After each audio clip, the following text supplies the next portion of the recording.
Welcome to another episode of the MMALOTN. This week we're talking about the PFL 2025 World Tournament First Round 4, which is their last event before they move on to the next round of the tournament. And this week we're going to be covering the light heavyweights and heavyweights. And I believe we have a total of 9 fights to talk about, with one of them being in an alternative belt. Decent card all around, some recognizable names, a few new names, as well as some UFC heavyweights coming over to the new league here, or at least the world tournament. Once again, I do want to quickly remind you guys that I won't be having video at least till next week, so you'll have to bear with just my audio even for the rest of the week here. Again, I'm in the middle of a big move here, and I'm still setting up my studio, so it just doesn't look good, you know what I mean? And I like putting some solid effort into my work and putting out things that I'm proud of. So you guys have been bearing with me, and I truly appreciate it. But hopefully next week I can get things a little bit more put together here so that we can get back onto video. Appreciate you guys bearing with me. Reminder, this PFL card goes down on a Thursday. So it actually goes down tomorrow. Don't get caught slacking because most people think it's usually on a Friday, but it is tomorrow. It is Thursday. So make sure you guys get your bets in if that's what you're planning to do here. Reminder, I'll obviously be dropping these breakdowns for you guys here, but I will have track plays that I've already placed, and those will be available on the MMALOTN Patreon page, along with my UFC Des Moines track plays and all the other goodness that comes with it, from degenerate parlays and props and the parlay party and all that stuff. All that good stuff can be found on the MMALOTN Patreon page. All right. Without further ado, without wasting more time, let's get right into this breakdown for the PFL card. The first matchup in the light heavyweight division between Polizzi, coming in at -170, going up against Xavier, who comes in at +140.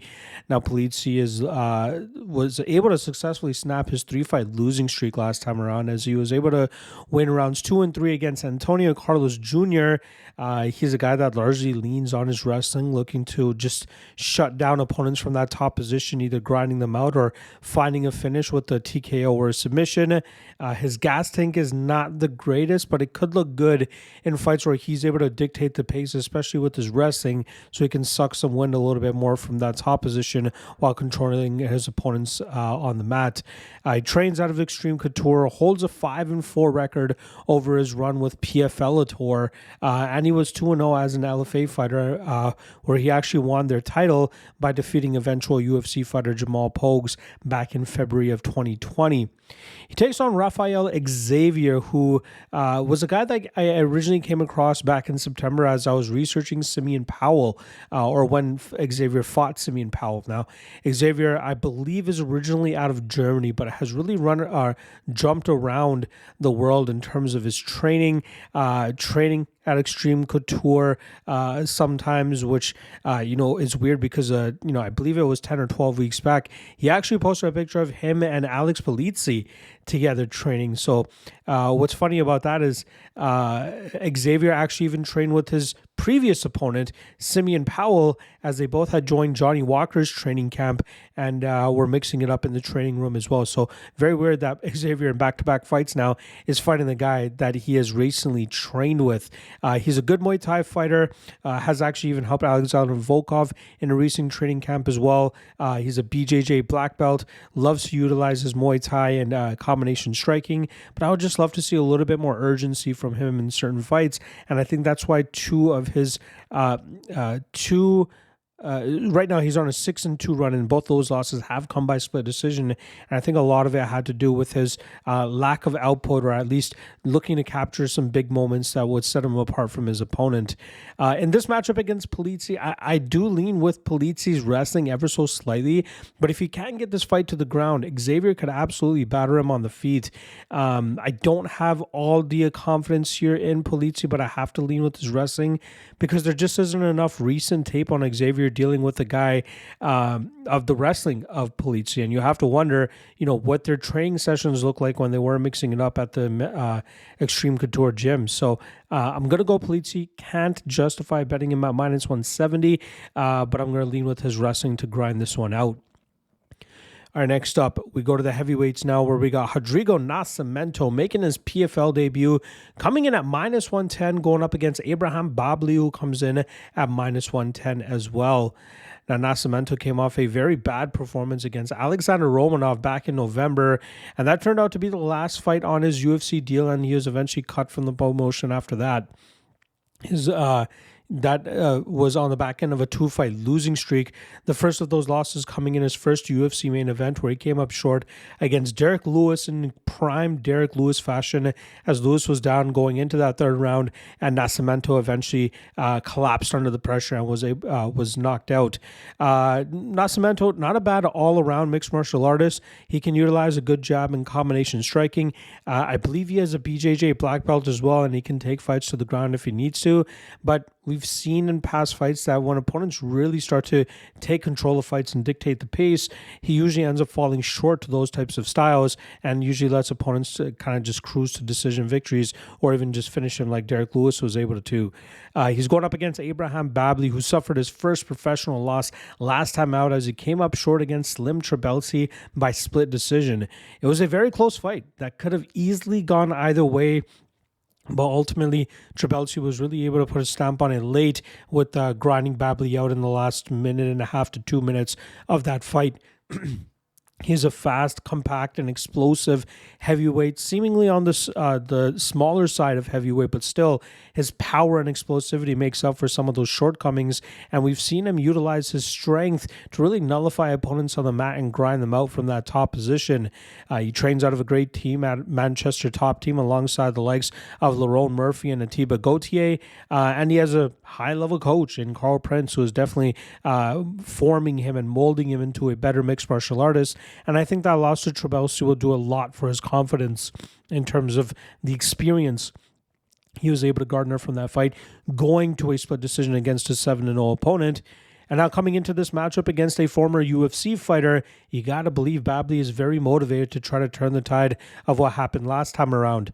At a near pick'em price, or even where you were able to get slight dog odds on Babli a few days ago, I think he's worth a shot here. I know Nascimento has the better strength of schedule, probably a little bit more experience as well, but I think Babli's style is going to be very difficult for Nascimento to deal with, whether it's Babli crashing the pocket with his explosiveness and power to find that big knockout, or if Babli looks to try to just pin Nascimento against the cage, similar to what Romanov was able to do, or even just take control and dictate the pace of this matchup, I really expect to see a motivated version of Babli coming out here, and I think he eventually grinds out Nascimento and wins this fight on the scorecards. Next up, we got Sullivan Cauley coming in at minus 170, going up against Marcelo Nunes, who comes in at plus 140. Now, Cauley suffered his first professional loss back in March of 2023 when he got submitted by Luke Traynor, who is a rising prospect as well. He was able to get back into the win column 5 months later by submitting a regional journeyman, but I think that's really good for Cauley's confidence in terms of getting back into the win column, especially coming into the PFL World Tournament this time. It's been a while since we have seen him inside the cage, and I know he's really been honing his skill set in the time off, training alongside former Bellator heavyweight and light heavyweight champion Ryan Bader, and I know they've been training together for years now, so I think that's a good way for Cauley to continue to mold his game and become a better fighter. Obviously, we know he really likes his wrestling game, trying to establish that top control and get opponents out of there quickly, especially as all 7 of his pro fights have never reached round 2. And it's largely with him dictating the pace immediately, putting big power on his opponents, and smashing them from that top position. He's going up against a tough BJJ black belt here, Marcelo Nunes, who was originally supposed to face Renan Ferreira back in the semifinals of the 2023 season, but Nunes was forced to pull out of that matchup due to a hand injury. He returned in 2024 and got a quick armbar victory over a very tough and physical Jordan Heiderman, and then he was forced to pull out of his second matchup against Oleg Popov, and now he's looking to make his return and try to reclaim some of the success that he has had in previous seasons. His striking, not the greatest. Obviously can still use some work. Has some clear crack in his shots when he decides to bite down on his mouthpiece and throw with some power, but it's really all about the BJJ game for him. Now, in this matchup, I believe it's about Cauley utilizing his wrestling defensively here and keeping Nunes in the striking realm where it's a little bit closer of a fight. But I think it's going to be Sullivan's power, explosivity. I think it's going to be his speed advantage. He's not that great of a technical striker, but I think his ability to just put that power on Nunes here is going to cause Nunes a ton of trouble. But it's really going to come down to Cauley stopping the takedowns of Nunes, stopping the grappling of Nunes, and as long as Cauley can keep this fight on the feet, I think he really does a great job in terms of putting that power on Nunes and making it look good enough that this minus 170 ends up looking like a steal. The under 1.5, obviously not that bad of a consideration considering all of Sullivan's pro fights have finished in one round. And I expect a similar result here, either with Cauley winning by knockout or by Nunes winning by submission. But I'm going to lean with the former here, taking Cauley to win by knockout. Next up, we got Oleg Popov coming in at minus 245, going up against Carl Williams, who makes his PFL debut, coming in at plus 195. Now, Popov was in the most important fight of his career last time around, and he ended up getting submitted halfway through the first round by the eventual PFL champion after that matchup, Denis Goltsov. That was Popov's chance to win some PFL gold and cash a $1 million paycheck. And that also halted a crazy 17-fight winning streak that he had, with 4 of those wins coming under the Bellator banner. He got the takedown he wanted right away in that matchup and was lacking a little bit of awareness from that top position, which eventually led to Goltsov locking up that triangle choke and getting, not even getting a tap, actually putting Popov clean out. Popov is normally educated in those positions where he's able to push opponents up against the cage, really wear on them in the clinch, but also once he's able to get takedowns, he usually does a good job in terms of applying that top pressure, passing to more dominant positions, and either getting ground and pounds or looking for submission victories as well. 12 of his 19 wins have come inside the distance, and I think that minor mistake that he made against Goltsov is going to be a big learning experience for him as he continues to move forward in his career. Now, he's taking on Carl Williams, who has taken this fight on short notice after being cut from the UFC. And you really got to feel for Williams, especially with how the last fight in his career with the promotion played out. Leading into that matchup, it was said that he was told by the UFC that he needs to be a little bit more entertaining and that he should go away from his wrestling heavy style. Now, I don't think the UFC has a huge problem with his wrestling. It was more so that he wasn't really working to positions to get finishes, but rather just to hold opponents down and just stagnate the progression of fights. And so he decided to listen to the UFC, and he chose to strike a little bit longer than he should have against Jonata Dines through the first 2 rounds of their fight, and that ultimately led to Williams losing that fight on the scorecards. Not only did he lose the fight, but he also lost his job with the UFC after just 1 loss. So very unfortunate there for him, but at least he gets to jump into the PFL and look to make a $500,000 if he's able to win the entire tournament. We know all about his style. He wants to utilize his physicality to drag opponents to the ground and really just grind them out from that top pressure. He relies heavily on his physicality to try to get his wins. Has some decent pop on his shots, but outside of that, I think he's not much of a threat. Now, in this matchup against Popov, I think Popov does what Williams does, but he just does it more effectively and just with more physicality, a little bit more power, a little bit more technical maneuvers and finesses it a little bit better than Williams does. Williams is all about muscling and out-strengthening his opponents, and I think Popov can match that and then obviously make up the difference with some of the technical aspects of the clinch and grappling game.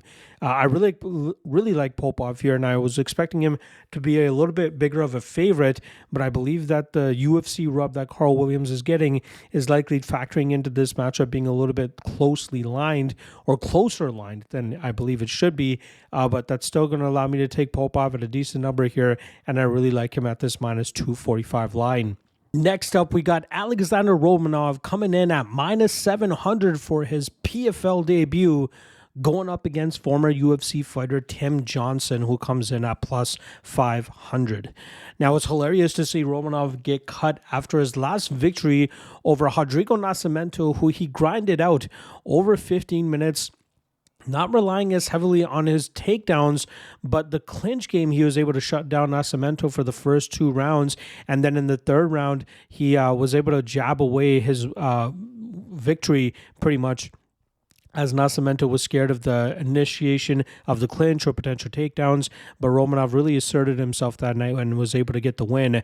But unfortunately for him, the UFC was not a fan of his newfound love of making fights boring after he had normally gone out there and just squashed his opponents from jump. He had really transformed himself into being more of a winner rather than a finisher, and the UFC was not a big fan of that. We know what to normally expect from King Kong Romanov, who wants to take opponents to the ground and try to smash them quickly, but he learned in the UFC that as he continues to take steps up in competition, that will get harder and harder for him to do. He goes up against Timothy Johnson, who was able to put together a 3-fight winning streak between 2023 and 2024, but now he finds himself on a 2-fight losing streak, but I feel like we can cut him some slack. You're talking about losses to the last PFL champion, Denis Koltsov, and the last Bellator light heavyweight champion, Vadim Nemkov, which was also on short notice. So let's cut him a little bit of slack there. To me, it seems like Johnson is more so just collecting paychecks at this stage of his career. I believe he is a full-time truck driver, if I'm not mistaken, out of Fargo, North Dakota, or South Dakota, whichever the Dakotas Fargo is in. Yeah, he packs some power, has a little bit of wrestling in his back pocket, but at this stage of his career, he's really not as committed to the game, which is why we often see opponents go out there and just smash him unless their names are Danilo Marquez. In this matchup, I expect Romanov to do as he pleases against Johnson, and I think that could actually translate to an early Romanov finish, just like his classic King Kong days. I think we'll see Romanov utilize his strength and physicality to put Johnson on his back, and from there get to a position where he can get some TKO opportunities, maybe even lock up a submission of some sort. And the under 1.5, if it was at anything better than minus 175, I'd probably consider it, but there are those things haunting me still of Romanov potentially just looking to grind out Johnson and make this look very boring. But regardless, I am going to pick Johnson. I'm going to pick Romanov and Romanov to win this inside the distance. Our next up, we got Carl Albrektsson coming in at plus 160, going up against Simeon Powell, who comes in at minus 200. Now, Albrektsson had a 2-3 Bellator record and now jumps into the PFL tournament in the hopes of better things.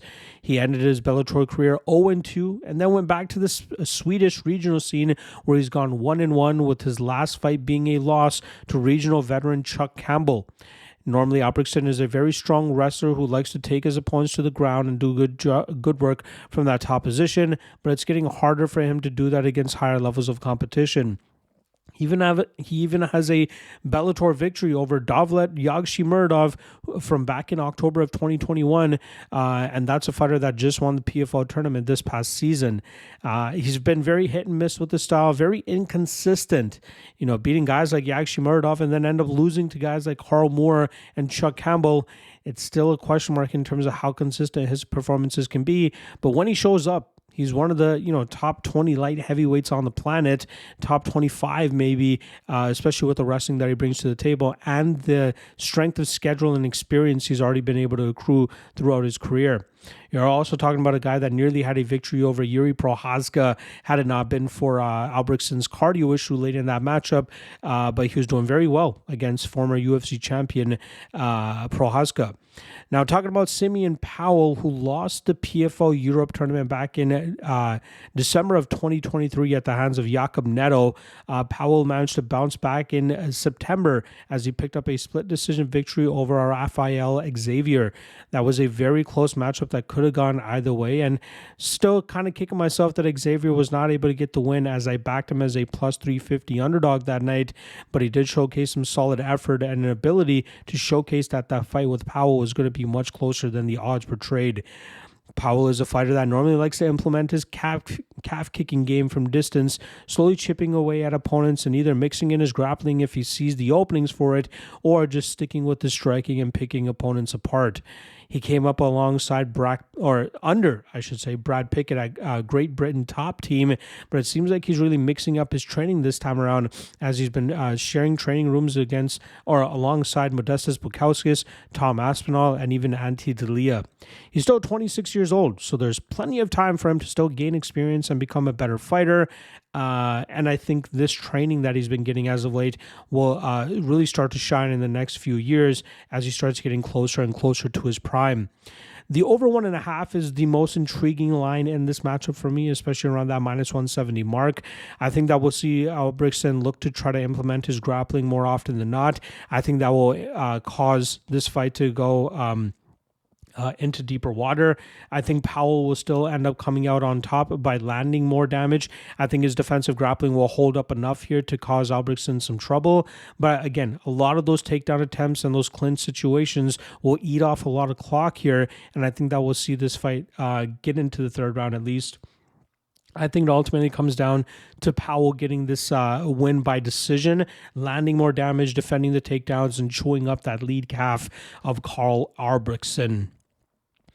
All right, next up, we got Antonio Carlos Jr. coming in at plus 115, going up against Carl Moore, who comes in at minus 145.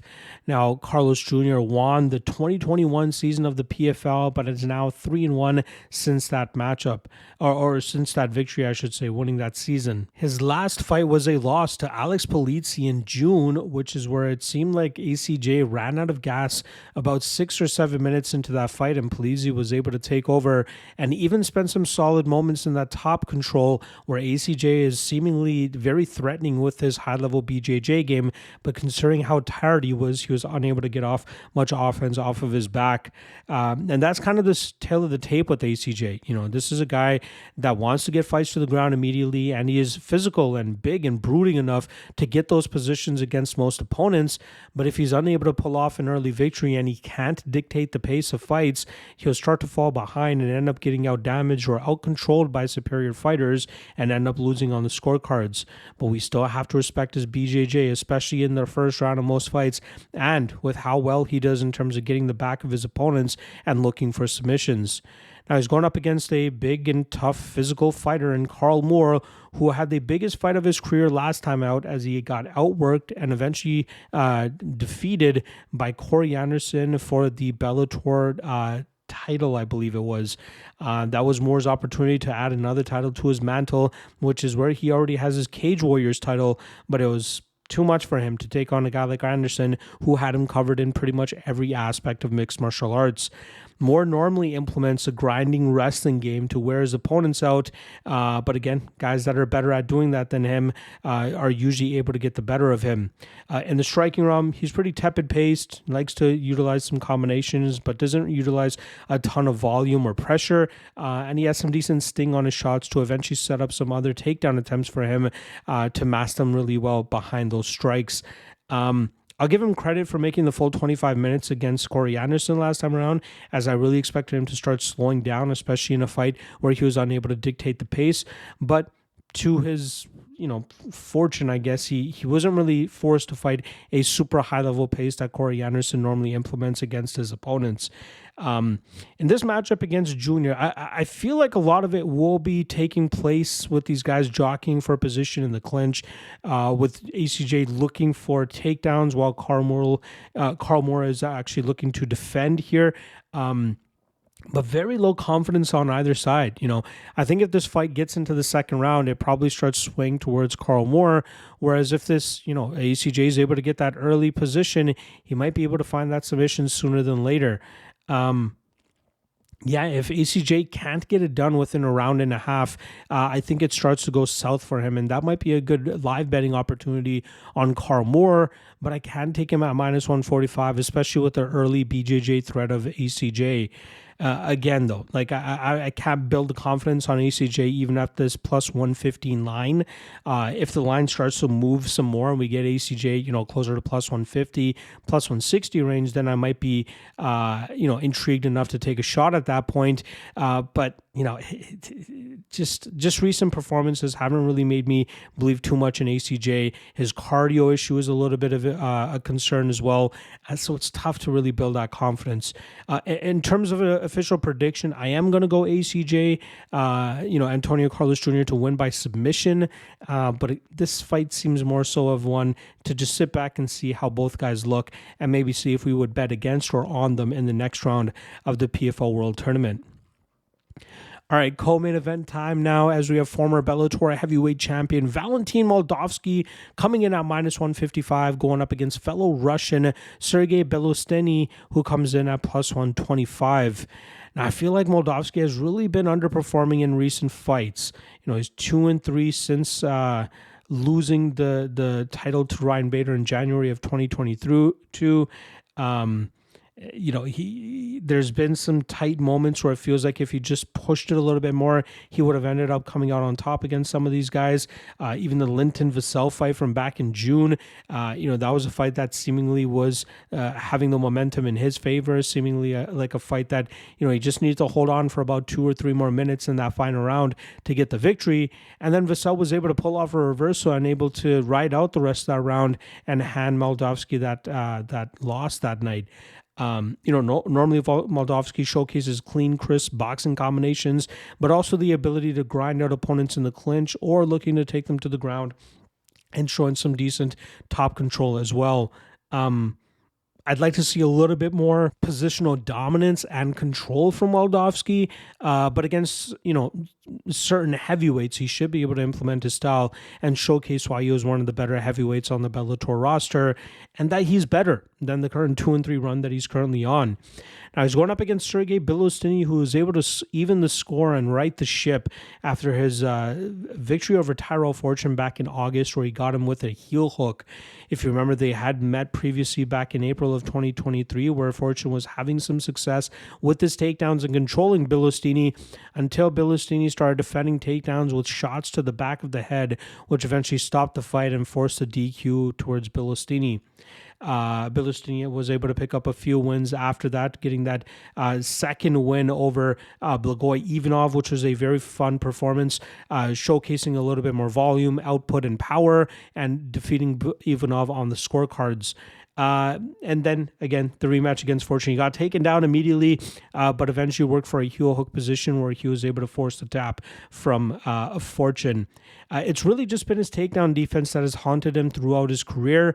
He's showing a little bit of improvement. He's showing that he might have to accept fighting off of his back a little bit more and maybe working on that submission game as he showed against Tyrell Fortune.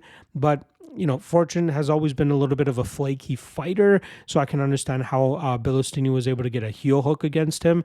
And I'd be surprised if Moldavsky gets caught in something like that. I am seeing some love for Bilostenniy starting to come in.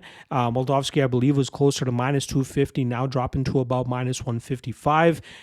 Maybe this is a, Shamil Musayev light version with Sergey Bilostenniy coming here, constantly dealing with guys that are looking to take him to the ground, but he's slowly improving his defensive grappling enough that he can force them to strike with him, and that's where he can start to get to his flashy striking game and trying to start to knock some guys out.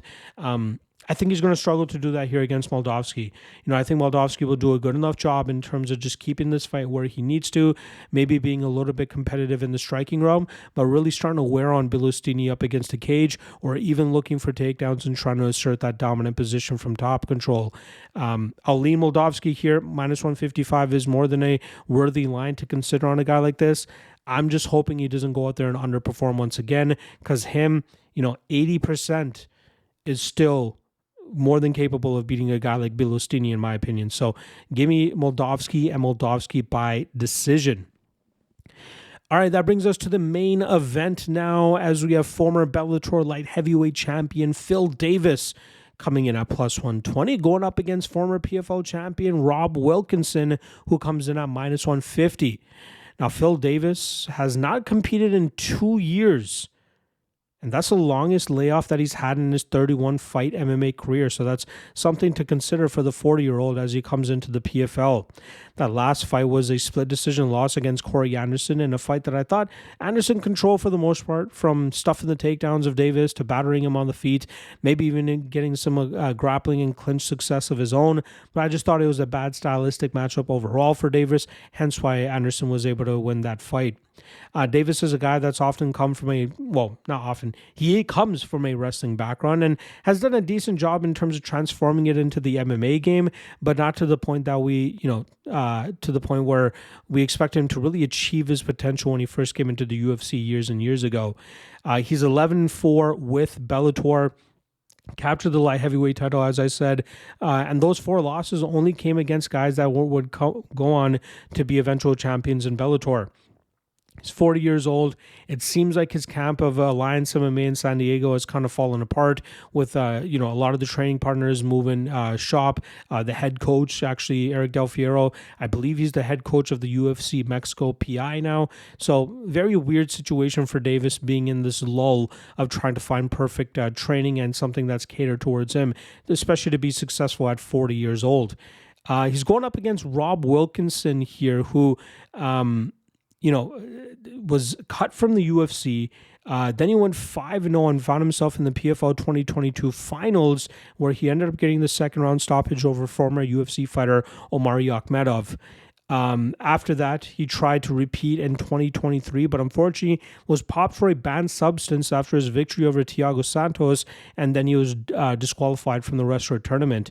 He returned in 2024 and made it to the semifinals, where he lost to eventual winner Dovlet Yagshimuradov in a somewhat competitive fight. And even on the numbers, it looked like Wilkinson was winning that fight. But if you actually watch the fight, it was clear, even though Yagshimuradov was not landing as many shots, his shots were causing a little bit more impact and a little bit more significance, hence why the judges ended up scoring that fight in his favor. Now, here Wilkinson is going to be looking to implement his kickboxing style, just as he has been throughout his PFL career, to try to get this win over Phil Davis. But I really think it's going to be his defensive wrestling improvements that we've been seeing recently that will help him keep in a position that he can get the better of Phil Davis. I think Wilkinson's takedown defense is good enough to keep this fight upright, and I don't think that Phil Davis has enough pop on his shots or is as good of a striker to make this as competitive as Yagshimuradov did against Wilkinson last time around. So even if, Phil Davis lands some solid output, I think Wilkinson will be the one that lands with a little bit more significance, a little bit more power, and then obviously putting together a better body of work for the judges to see that fight in his favor. Thus, I will go with the former PFL champion here at Wilkinson, as I think Davis's time has really just passed him by. It's been too long of a layoff, and I think this is a bad stylistic matchup for him. And I think that Wilkinson out-damages him en route to a decision victory.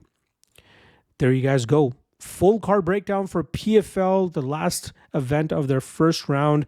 I believe they'll be back in June, if I'm not mistaken, for their second round of fights.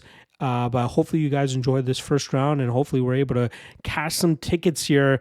Reminder, I have some track plays for these fights on the MMALOTN Patreon page, which you can find in the link in the description below. Let's try to cash some tickets, and hopefully you have a good appetizer leading up to UFC Des Moines on Saturday. All right, I will see you guys later today for the UFC Des Moines Chalk or Not segment. See you guys then. Peace.